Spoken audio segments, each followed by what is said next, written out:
Hey, you're listening to Innovators Can Laugh, the fun startup podcast. I'm your host, Eric Milcher. On ICL, we interview an innovative entrepreneur in the European tech startup scene every week.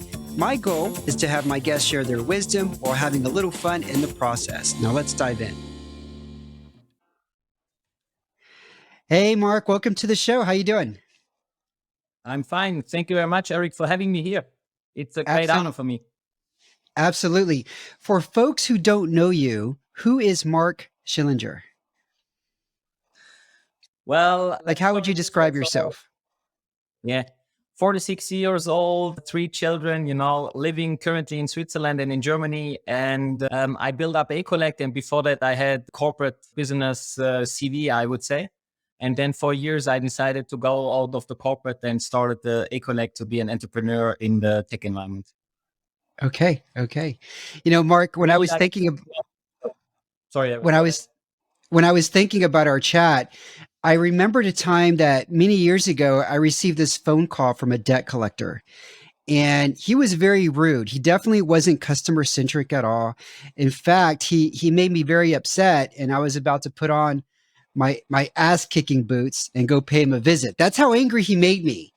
Now, times have changed, and when it comes to receivables and debt collection, what's really changed in the past 10 years on how companies are using technology and processes? What is changed in that field?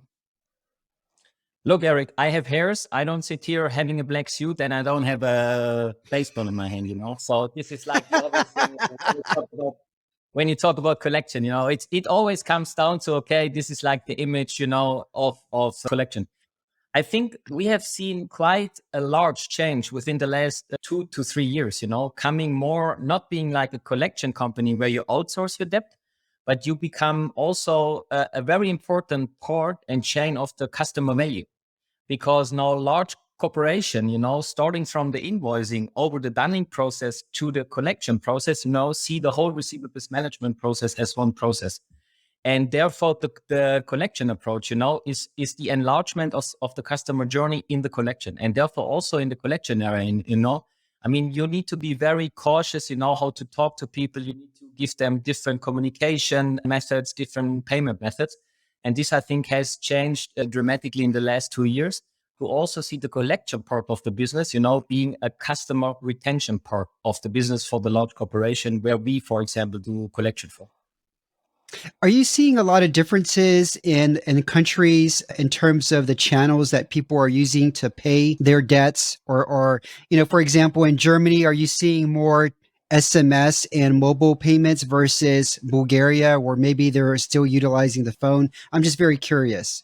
Yeah. So, Eric, we have built a platform where we are currently operating in more than 30 countries, the collection business and services. So we have more than 60 payment methods on our payment platform, how to pay the collection at the end of the day, the debts, And so, Yes, you're right. So when I look in Europe or at Europe, the Scandinavian countries, are more into digitalization, for example, than Germany, And therefore, and also from communication style, East Europe is far advanced than, for example, Switzerland or Austria, So yes, this is the reason why we are offering different communication channels for debtors. But on the other side, we also offer different payment methods. So I just mentioned the 60 different payment methods. So we have really country-specific payment methods in the platform. So that, the Swiss guy can pay via Post Finance, and the Dutch guy can pay via Ideal. And this is very important. And we also see a trend, moving from the traditional, you have to go to the bank and pay your debts, we send out a payment link and he just clicks 2 or 3 times on the payment link and therefore the debt is more or less resolved. So also the convenience on the communication side, but also on the payment side has very much changed within the last 12 to 24 months. Are you servicing specific industries, specific types of companies? We have actually focused on large corporations where they have a lot of, operations across Europe, because the USP of eCollect is that we have one API integration into a client, and therefore we then operate the collection service in different countries, in different currencies, and in different languages. And therefore, I would say, main focus is large corporations who have different operations in Europe, and therefore also different type of debts in Europe. So we are not focusing on one specific industry. However, the digitalization approach we are bringing to the market, I would say we are best in servicing debts to up to 1,000 euros. So everything. So a typical, banking debt, which has like 50,000 euros open principal balance, is not very convenient with eCollect, because we have really tried to do the digitalization when it comes to payment and communication. And I think if you have a 50,000 euro debt, you will not pay by credit card, for example. No, no, I don't think so. Unless you're a prince from Saudi Arabia or something like that, right? Okay. Now you're having a lot of success here. You're in many countries throughout Europe. What are some of the main tactics that you use to grow eCollect? How did you get the Yes. word out about it? Yeah, so we started 4 years ago. We established a headquarter in Switzerland because the infrastructure and also the startup, I would say, support was better than in other European countries. So we headquartered in Switzerland. We then opened an operating hub in Germany, in Essen, which is like the internal capital city of collection, because a lot of collection companies are located here in Essen. And therefore, we decided to open our operating hub in Essen to just get the talent, into the company. And we have grown with Some guys with baseball bats and things like yeah, that. yes, exactly. Boxing gloves and all that. No, seriously, I think it's important to understand. So we have now currently 20 to 25 people in Essen, operating people. We speak 13 languages there, because we still have in the collection, you can never automatize the whole process. You always need to have people to talk to the debtors. So we do inbound and outbound calling, and therefore we need like native speaking people who now speak 13 languages in the operating center in Essen. And then we have decided to build up a tech hub in Sofia, Bulgaria. We have looked at different countries in Eastern Europe, but then we decided also a couple of years ago to go to Sofia, because also there the tech talent is still there. You have a large talent pool, and we are very satisfied of having founded that hub, building up that hub, and currently we have 25 people located in Sofia. Okay, so what I think I heard here is that you have a tech operations. A lot of your engineers are probably in Sofia, Bulgaria. You actually started the company in Switzerland, but then you also have a big base with a lot of people that are in Germany. So how do you juggle this? Are you in different locations, maybe one month, or what are you doing here to try to manage all of this and be at multiple places, or are you specifically just remote, Mark? I'm just trying to get an idea what your work schedule looks like. Yeah, so it was like, Corona for us started actually 4 years ago when we founded the hubs, because we were then, we are very much used to working with Zoom and all this stuff. However, if I look back Yeah. now, I think that it was the right decision to get most of the locations we are, so we get really tech expertise, tech know-how, tech talent out of Sofia. We get the operating collection expertise out of Germany, and the infrastructure, which is in Switzerland, great to build and scale a company. And this was actually the reason why we looked at different locations to get the best out of each of the location. We are now currently looking into other European countries also to scale the omnichannel platform. But that was actually the reason by founding the company. Yes, you're fully right. It is a huge challenge, to get the management team, to get the people in the different operations together and working also in cooperation. But I think we manage quite well, either in traveling and having meeting on sites, but also, of course, off site. Virtual meetings at the end of Okay. the day. Okay. But All this is right. Now, Mark. this was a challenge for us, but I think we quite managed. So we built up the company from 5 people now to more or less 55 people. We have 23 different nationalities in the company, so we are a really diversified company as a small Yeah. startup. Yeah. So 55. Yeah. 55 headcount. What is the projected revenue for 2022? Just an estimate. Well, it's something between 5 to 10 million euros. Unfortunately, I can give you a concrete number, but it's something between 5 to 10 million euros. Okay. Well, that's fantastic. Now, what do you wish you had known before you started on this journey with eCollect? Well, I think so the management team in eCollect are from the collection business, which I think separates us a little bit from typical VC driven companies, where you get money and then you start your idea and then you look, okay, it's going to be great or not, So when we founded the company, we were all more or less experts in collection, We were not experts in tech, but we were experts in collection. And we had an idea how to drive the collection business into digitalization. And so for us, the largest challenge was to find tech people which we can communicate, and which understands our business and our language from the collection. And this, I have to say, was probably personally my biggest challenge, to lead, steer, and manage tech people, which are completely different culture and nature and mindset and set. And this was also for the management team in eCollect. It was quite a huge challenge, to get these people on board, understand the people, and then leave the people or give the people more or less the freedom to develop a system which is now running in more than 30 countries. Okay. On that note, I'm now wondering, what is one hire that you and the management staff made that really made a tremendous difference for the company? Well, it's now unfair to all the 55 employees to pick up Very one true. guy. But I have to say, it's when it comes to collection and the new way of collecting, it's two things: tech and operation. Okay.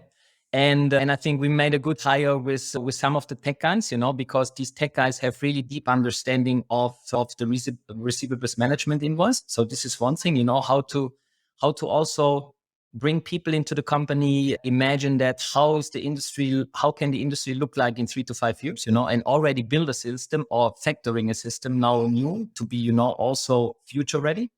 And then on the operational side, it's important to have people in the company who have an open mind, not only for one country where we do collection, but more or less for more than 30 countries. Okay. Yeah. Because also the culture, the mindset and the behavior of debtors are completely different in different European countries. So communication skills, payment skills, how to treat them is completely different country by country. Yeah. Okay. I don't want to pick out one guy, but it's like more a team effort on the operation side, but also on the tech side. Yeah. Well, I was thinking maybe it was maybe the CIO or maybe a CTO for somebody that could speak the language of the engineers and the tech guys. That's what I was thinking, but you're right. It's not just the technology. So I was not very successful the last 3 to 4 years, picking a CTO, which is staying in the company for the last 3 to 4 years, So this was like a position, I have to admit, that has changed within 8 to 12 months, the last 4 years. But now we have found a CTO, which has already in the company for 1 year. He's a very experienced guy. So he's 51. He has a good background in tech, but he has also a great knowledge about future technology. And I'm very happy that we could find this guy and hire this guy. Yes. Yeah. Okay. When you say future technology, I'm already fascinated that there's multiple ways that somebody could pay their debt, right? But like in 5 or 10 years, is there something out there that another way that people may be paying their debt, or are they going to be in the meta universe paying a debt? I'm just, what do you anticipate 5 years from now in this field, Mark?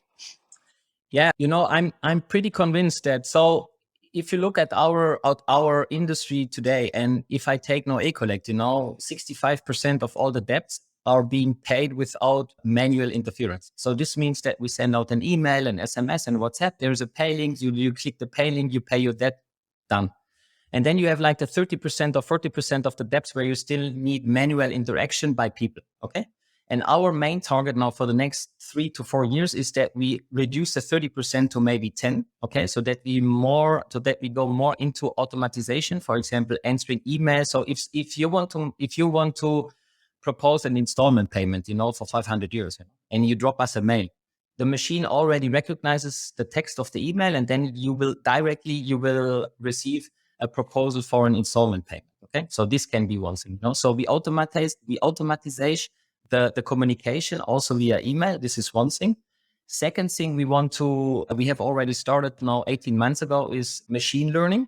So if I talk to Marc Schillinger, 46, and he has paid, in a certain type of debt, our system is capable of building an avatar, and the avatar will then be stored in the system. And if a debtor, which has more or less a similar characteristic, will enter the debt collection stage, the machine automatically chooses the communication and payment journey of this avatar.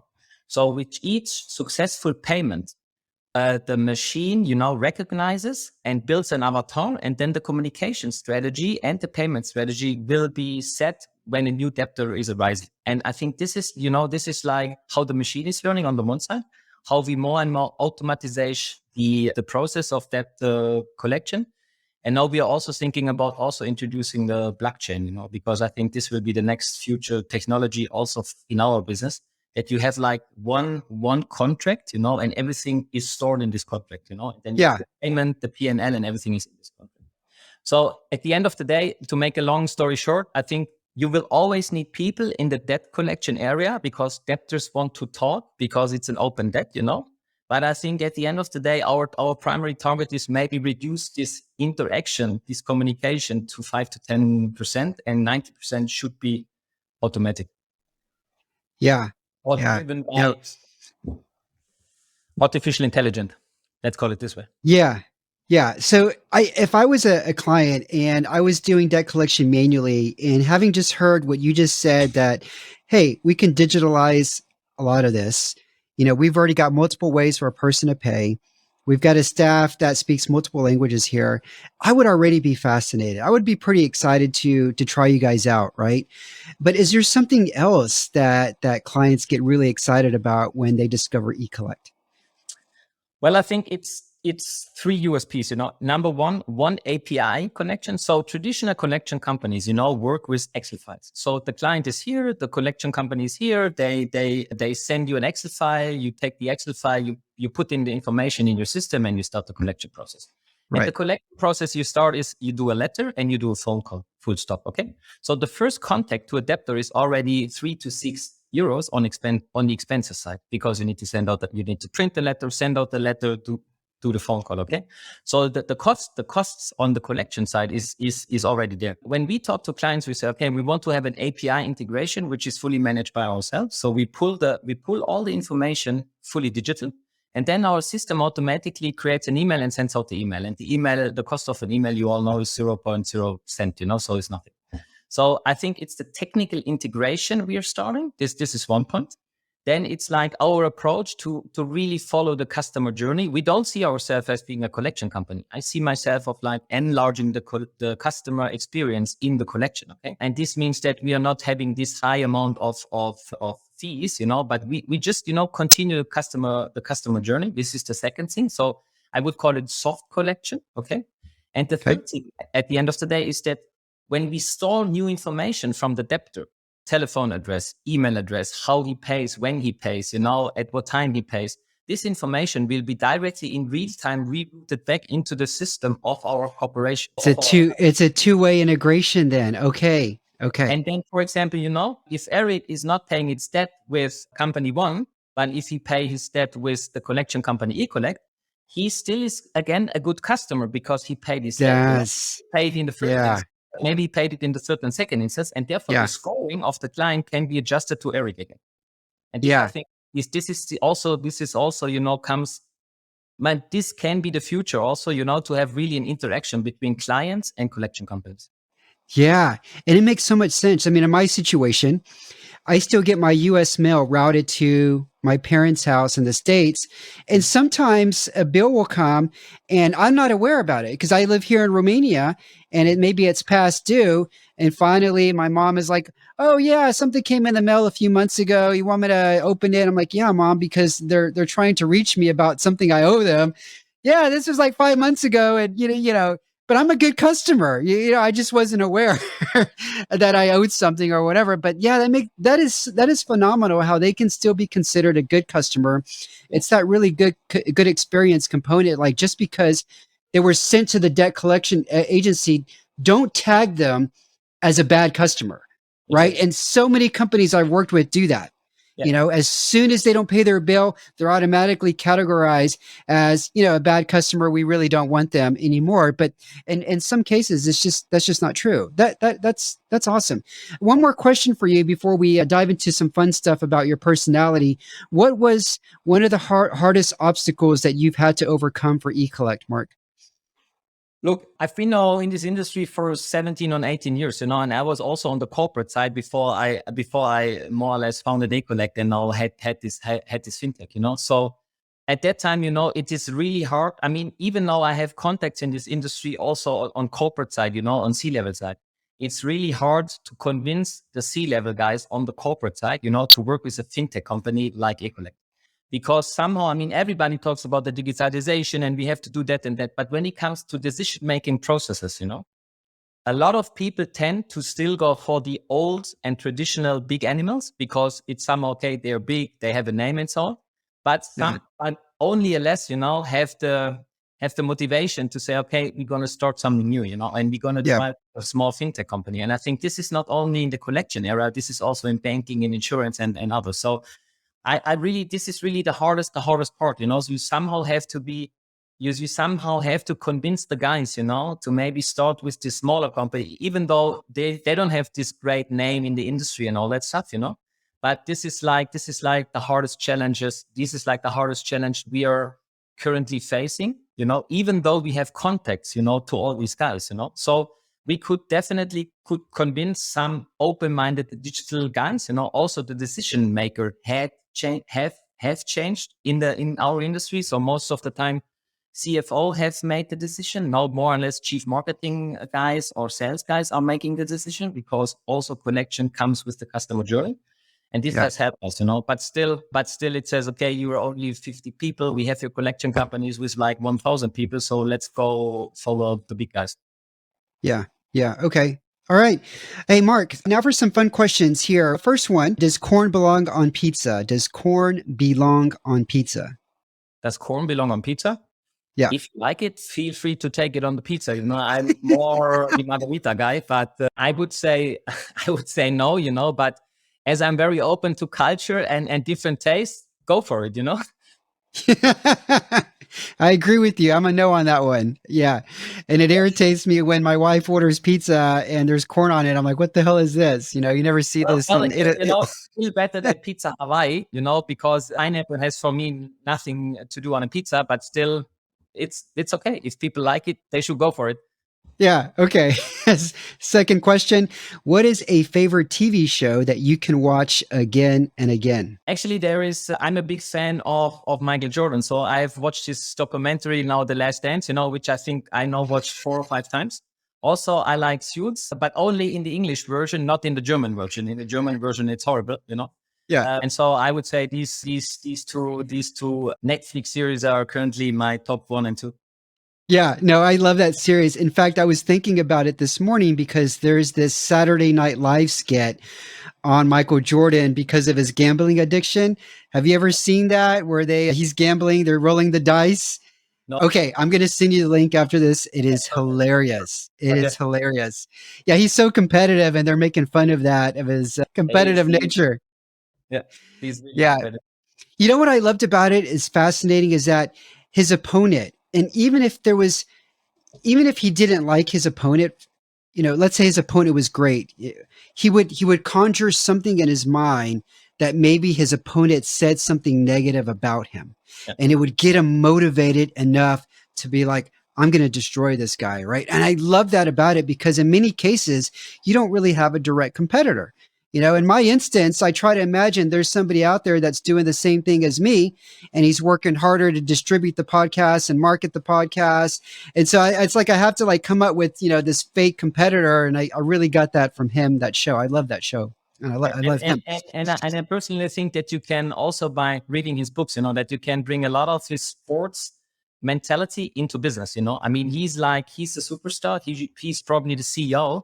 But he's nothing without the team, He's nothing with Scottie Pippen and all the other guys. And then he has this coach. And so it's at the end of the day, yes, it's him. But the team made him to where he was a couple of years ago, where he still is today, Yeah. Oh, also what's worth checking out is the trainer who used to be his physical trainer. I can't remember his name, and I'll send you his link. But there's some great videos. He wrote a book as well. And when Michael Jordan retired, Michael introduced him to Kobe Bryant, and he ended up being Kobe Bryant's trainer as well. And so Yeah. yeah, he's a phenomenal guy as well. He's got some really good YouTube videos that I enjoy. I'll send you a link as well, but I can't remember his name right now. Okay, last question for you. What is something that most people don't know about you? They're not going to find this on your LinkedIn profile.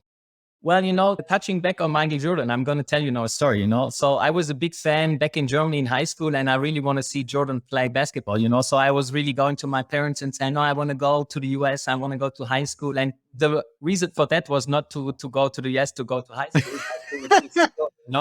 So I said to my dad, hey, my dad said, okay, I'm going to, if you really want to do that, because he was very open for traveling. He said, oh, okay, I'm going to sponsor you a trip. And I said, okay, I want to go to Chicago. He said, why to Chicago? I said, well, because I like the city. I've never been there before. So at that time I was 16. And then he said, okay, here's the money, go. And then I went to an agency. I organized all that because my parents, were still in the mood to say, okay, he will never organize that by himself, never. Okay. So I organized everything. And one day, the invitation came, okay, feel free to come to Chicago to the high school. So I went there. I said, and then I moved for 1 year to high school in Chicago, but the primary target was to see Michael Jordan play. And this was in 94 when he then stopped, So I arrived 4 weeks, after. I was really excited, and then he announced his retirement. And then my father gave me like 800 euros, like on cash, to say, hey, Mark, here, And then I took all 800 euros and I bought myself on the black a ticket for his first baseball game, So I spent it like out of the 800 euros, I spent like 600 euros of buying a ticket to see him at least play baseball, So I had the chance to see him play baseball. Unfortunately, I had never the chance to see him play basketball.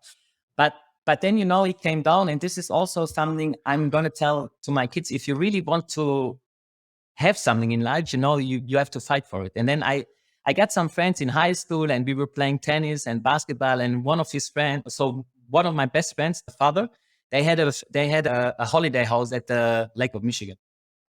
And then he invited me, and we went there. And then all of a sudden, we said, okay, tonight we're going to go to a neighbor to have some lunch, And I said, okay, it's great. We went to the neighbor's house, ring the doorbell, and then the neighbor opened the door, and it was Michael Jordan, And so it was like, we were like invited due to the fact that Michael and the best friend of the father, they were close friends, So he had us over, and then I told him the story. I said, hey, Michael, the reason why here is not the high school, it was you, And so I met him at the end of the day, What did he say? What did he say when you told him this story? It was awesome, He's like, a great guy. He's like you see in his documentary, he's an awesome guy, He's a personality, and he was so down to earth, It's just like Mike, And this was like a mind-changing moment in my life, because then I had met him, and I said, okay, if you really want to achieve something, you just have to believe it and focus on it. And this really helped me also in my entrepreneurial life, I would say. That is a phenomenal, phenomenal story. Wow. Wow. Yeah. Wow. I don't think I've ever been, only once I was really motivated to see an athlete, and I got to see him fight live, was Manny Pacquiao, and I got to see him fight live in Dallas. Okay. But I didn't have any hardships like you. It's not like I went to Dallas and spent a year there, and then all of a sudden he said, I'm not going to do the fight, right? I mean, there was no hardship. Yeah. It was crazy, It was amazing. It was just crazy. Full stop. Yeah. Yeah. So I think this story you can find on LinkedIn, and I'm not openly telling the story, but I think it's a funny thing because it was also for me, it was a mind-changing event also for the future career. Yeah. No, I love him. He's one of my favorite athletes. He's, ultimately what people say when they're talking about another sport, right? Maybe they're talking about hockey, or they're talking about baseball or race car driving or golf. They say he's the Michael Jordan of the sport, right? And yeah, the greatest of all time. Mark, this has been a pleasure. For everybody listening, this is Marc Schillinger, founder of eCollect. Mark, where can people find out more about you? I'm going to put the links in the show notes. So if you're on LinkedIn or anywhere else, feel free to just say where people can find you at. Yeah, so most of the people find me on LinkedIn. So I'm on LinkedIn, and if you're heading a company and if you had debts, it's eCollect.org. Give us a call, and we're happy to service your debts around Europe or maybe in a later stage around the world. All right, fabulous. Okay, and if you're a fan, please give us a quick review on Apple or Spotify. Tell others about the show. I don't spend any money on ads, so your word of mouth really, really helps the community grow. Until next week, keep hustling out there, and cheers. Thanks. Eric, it was a pleasure. Thanks a lot. Thanks for listening to the show. If you enjoyed it, I'd really appreciate it if you could give us a review and star rating. Also, don't forget to sign up for the ICO newsletter at innovatorscanlaugh.com, where you can get the bio and details of each guest. Thanks.